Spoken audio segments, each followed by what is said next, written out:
केंद्रीय गृह मंत्री अमित शाह 2 दिन के गुजरात दौरे पर आए हैं। इस दौरान उन्होंने करोड़ों के विकास कार्यों की भेंट दी है। केंद्रीय गृह और सहकारिता मंत्री अमित शाह आज से 2 दिन के दौरे पर गुजरात आए हैं। उस दौरान अहमदाबाद में उन्होंने विभिन्न कार्यक्रमों में शिरकत की। अमित शाह ने एसजी हाईवे पर मेगा मेडिकल कैंप में शिरकत की, साथ ही गोता में वेजिटेबल मार्केट का लोकार्पण भी किया। इस मौके पर भारत में 447 करोड़ के विकास कार्यों का लोकार्पण और भूमि पूजन किया गया। इस मौके पर केंद्रीय गृह मंत्री अमित शाह ने अहमदाबाद के नागरिकों को स्वच्छता सर्वेक्षण में अहमदाबाद को टॉप पर लाने के लिए म्युनिसिपल कमिश्नर के प्रयासों को बल देने का आह्वान किया। मारी साथे बोलो, भारत माता की। अला भैला मोडू थयुं पण अवाज आवो ना चाले। जरा जोर थी बन्ने हाथ उठाई मजबूती थी बोलो, भारत माता की। मंच पर उपस्थित गुजरातना लोकप्रिय मुख्यमंत्री श्रीमान भूपेन्द्रभाई, गुजरात सरकारना आरोग्य मंत्री भाई ऋषिकेशभाई, मारा साथी सांसद हसमुखभाई, दिनेशभाई मकवाणा, नरहरीभाई अमीन, मेयर साहेब बहन प्रतिभाजी, जितेंद्रभाई पटेल, धारासभ्य नाणपुरा, जतीन पटेल, डेप्यूटी मेयर जी, अमित ठाकर, देवांग दाणी, दिनेश कुशवाहा, कौशिक जैन, दर्शनाबेन Vaghela, municipal corporation commissioner Shri अने आज भाड़ज गामे उपस्थित सौ भाईओ बहनों ने मारा नमस्कार प्रणाम। सौथी पहला तो हूँ थोड़ो मोड़ो सवारथी ज मोड़ो थतो गयो अने बाळको जोड़े थोड़ो वधारे टाइम जतो रह्यो એટલે ખાસું મોડું થયું છે એટલે આપ સૌની ક્ષમા માગી મારી વાતની શરૂઆત કરું છું। ભાઈઓ બહેનો, આજે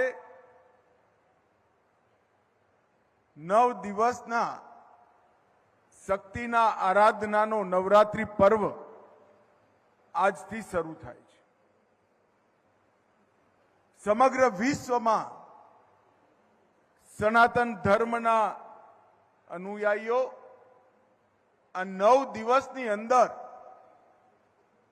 સત્વ, જ્ઞાન અને શક્તિનો સંચય કરવાનું કામ કરતા અને 9 દિવસ શક્તિ, જ્ઞાન અને સત્વનો જો સંચય થાય, વિજયાદશમીના દિવસે એનો ઉપયોગ સમગ્ર બ્રહ્માંડના કલ્યાણ માટે કરવાનો પણ સંકલ્પ કરતા।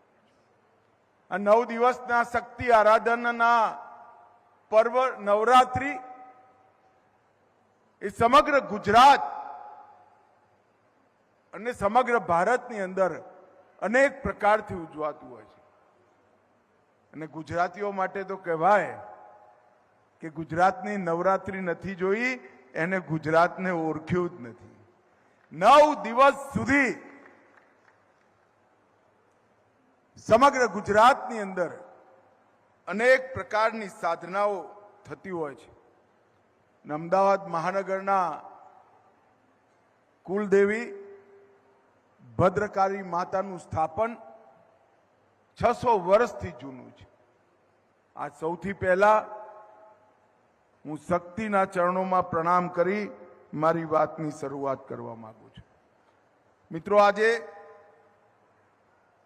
અહીંયા લગભગ કુલ મિલાકર 919 કરોડના કામો એનું લોકાર્પણ અને ખાતમુહૂર્ત આજે એક જ કાર્યક્રમથી થયું છે। પરંતુ હું એક કાર્યક્રમનો વિશેષ ઉલ્લેખ કરવા માંગુ છું। આ બધા જ લોકાર્પણ અને ખાતમુહૂર્તની અંદર અનેક પ્રકારના કામો છે। સ્વાસ્થ્યના છે, નાના નાના ફેરિયાઓની ચિંતા કરવાના છે, લાઇબ્રેરી છે, બગીચા છે. પરંતુ સૌથી મહત્વનું કામ મેયર સાહેબ અમદાવાદ મ્યુનિસિપલ કોર્પોરેશને કર્યું હોય તો પ્રાથમિક નગર શિક્ષણ સમિતિએ આ આધુનિક નિશાળો બનાવવાનું કામ કર્યું છે, પ્રાથમિક શાળાઓ બનાવવા. અને હું મ્યુનિસિપલ કોર્પોરેશનનો હૃદયથી ધન્યવાદ માનું છું કે મારા મતક્ષેત્રમાં જેટલી મ્યુનિસિપલ પ્રાથમિક શાળાઓ હતી એ બધી શાળાઓને આદર્શ શાળા બનાવવાનું કામ અમદાવાદ મ્યુનિસિપલ કોર્પોરેશને કર્યું છે. મારો અહીંયા જે નાગરિકો બેઠા છે એ સૌને મારો અનુરોધ છે. મ્યુનિસિપલ શિક્ષણ મારા યુવાનીના દિવસોમાં પણ મેં મ્યુનિસિપલ શાળાઓની મુલાકાત લીધી છે.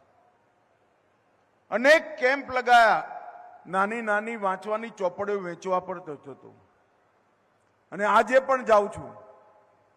પરંતુ આજે ઉદ્ઘાટનમાં બાળકો જોડે વાતચીત કરવા હું ખરેખર કહું છું કે જો મ્યુનિસિપલ કોર્પોરેશનના આ કાર્યક્રમની, પ્રાથમિક શિક્ષણ સમિતિના કાર્યક્રમની તમે એકવાર મુલાકાત લેશો તો ભારતનું ભવિષ્ય કેટલું ઉજ્જવળ છે એમાં તમને કોઈ શંકા નહીં.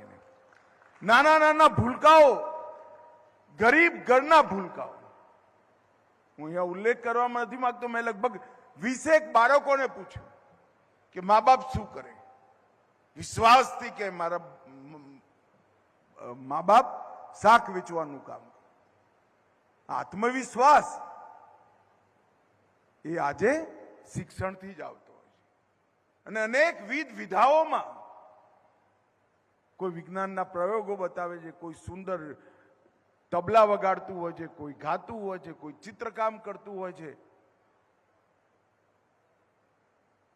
કડકડાટ સુભાષિતો અને કહેવતો બોલવાના નાના નાના બાળકો અને ગરીબ ઘરમાંથી આવનારા બાળકોને જોઈએ તો જીવનની બધી નિરાશાઓ દૂર થઈ ભારતનું ભવિષ્ય ઉજ્જવળ છે એનો વિશ્વાસ નિશ્ચિત રૂપે નિર્મિત થાય.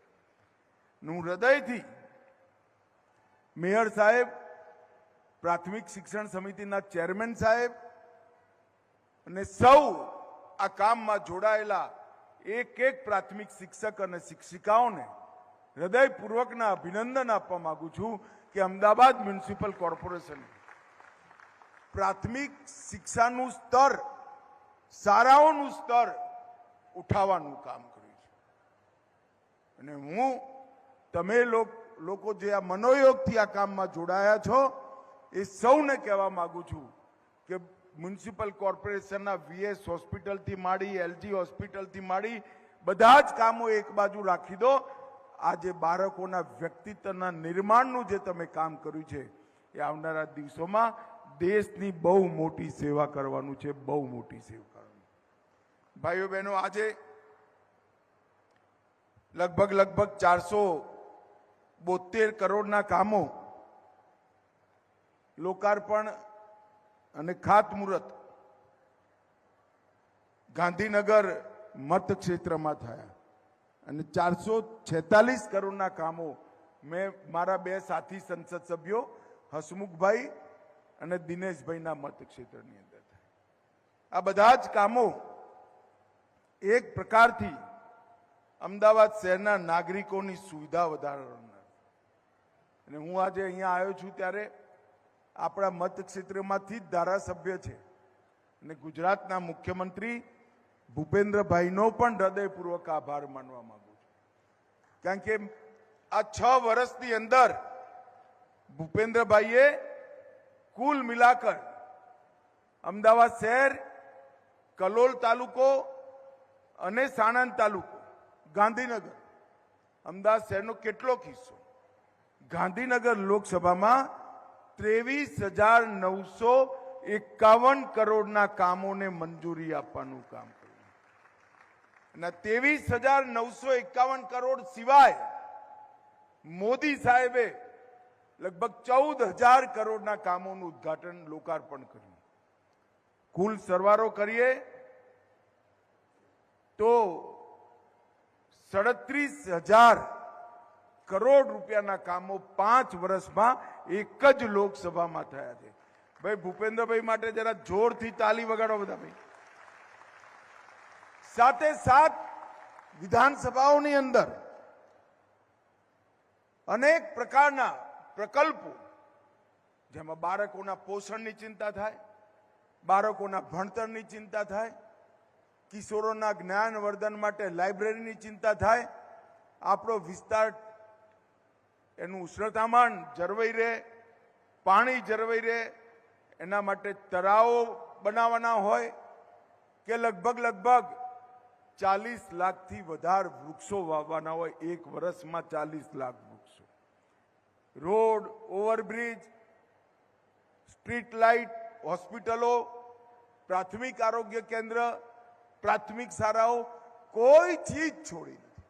37,000 કરોડ રૂપિયાના કામો એક લોકસભાની અંદર. મિત્રો, આ ખૂબ મોટું એચિવમેન્ટ છે અને મને ખરેખર એનો આનંદ છે કે તમારા પ્રતિનિધિ તરીકે મેં જે કામ ગુજરાત સરકારને ચીંધ્યા, ભારત સરકારને ભલામણ કરી, એ લગભગ બધા કામો પૂરા થઈ આપણા મતક્ષેત્રની અંદર ખૂબ સુંદર વિકાસ થયો છે. આજે હું અહીંયા આવ્યો છું ત્યારે અમદાવાદના સૌ નાગરિકોને એક વિનંતી કરવા આવ્યો છું. આપણા કમિશનર સાહેબે સ્વચ્છતા અભિયાનની સ્પર્ધામાં અમદાવાદને અગ્રીમ હરોળમાં લાવવાનો નિર્ણય કર્યો છે અને સ્વચ્છતા સર્વેક્ષણ જે થવાનું છે એની અંદર અમદાવાદને ટોપ પર લાવવાનો આપણો પ્રયાસ હોવો જોઈએ. શક્ય છે આ વખતે ના આવીએ, પરંતુ આ વખતે શરૂઆત કરીશું તો આવતા વર્ષનું લક્ષ્ય નક્કી કરો કે આખા ના આવીએ, પરંતુ આ વખતે શરૂઆત કરીશું તો આવતા વર્ષનું લક્ષ્ય નક્કી કરો કે આખા ભારતમાં મ્યુનિસિપલ કોર્પોરેશનમાં સ્વચ્છતામાં આપણા અમદાવાદનો પહેલો નંબર આવે એવું અમદાવાદ.